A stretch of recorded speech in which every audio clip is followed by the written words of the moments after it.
Yeah, this is the Shell Tanky restaurant, one of my uh, old favorites that I used to frequent quite frequently, frequently, and it's a seafood restaurant. It's not a very well known restaurant because it's kind of hidden away in a backwater down down from the Klua. It's very popular with Thai people. Um, Prices are very reasonable for a high quality restaurant, and it's as I say, a very pleasant place to come. From here you can look right across the bay, you can see Liam Shebang and all the way around through Sriracha, etc. It's a good view, and nice to be here.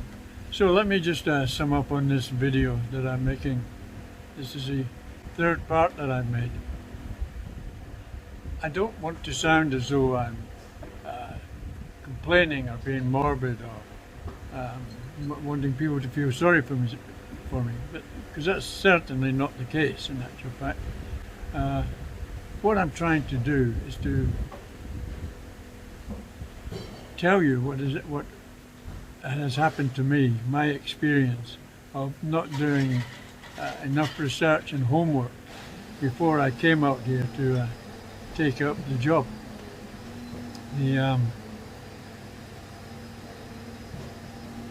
The position of sales engineer was never ever required here, and in all fairness, the director of operations, who was still an asshole, was absolutely right that the position wasn't required. It was purely an information gathering exercise from the head office in UK.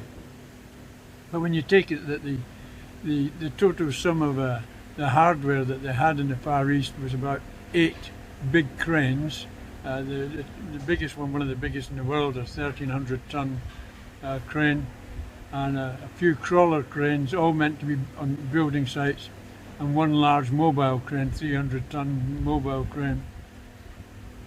Then how can you sell these when they're actually working, you know? Because how long is a piece of string? They're given a contract to move onto a construction site, and they'll be there until the construction site's finished. It may take a lot longer they always take longer than anticipated, so the jobs stretch on. Now, if the cranes are all occupied and someone in another country wants the same cranes, I'm sorry, but when are they going to be available? We don't actually know. We cannot put a finger on the time that they're going to come free on the present job to go to the next job. And for many construction sites, that's not good enough. They need to know that they've got the hardware on the way to do the jobs they need. So 8 cranes working here in Thailand, and very busy.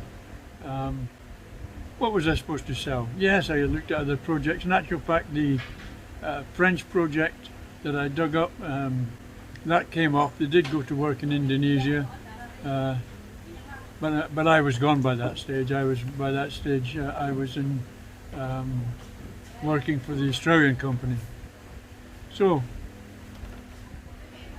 the next part of the story is about when I take on the position with the Australian company and how that went. Now that was a far different story to the first situation, in that there was a real job to be done there, and it was an important job, and I thoroughly enjoyed it, and it utilized all my skills, and I thought it was going to be the super for me for years to come.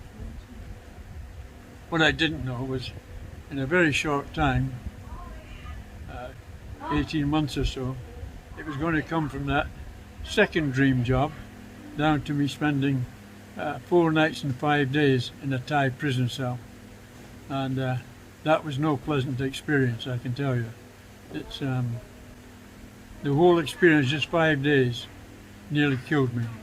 And actually, at the time in there, a lot of it went into oblivion because my body and mind shut down, and I did nearly die there.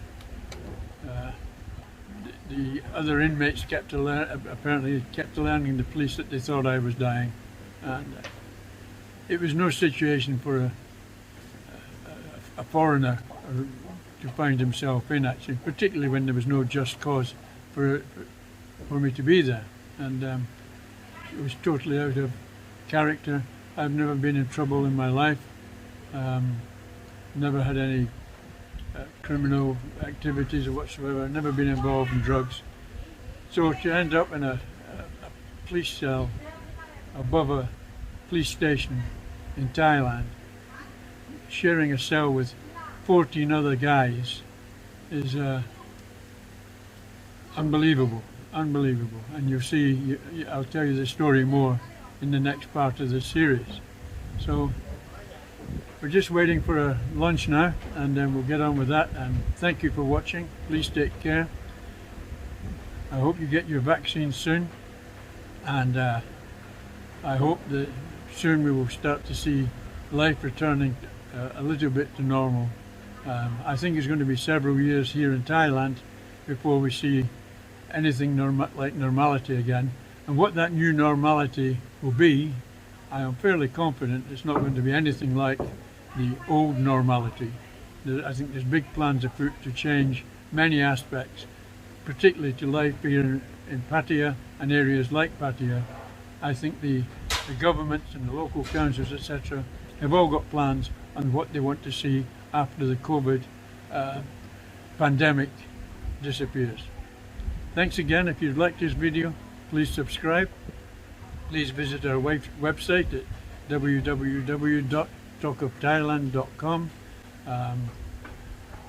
and we look forward to seeing you in the next video. Thank you very, very much.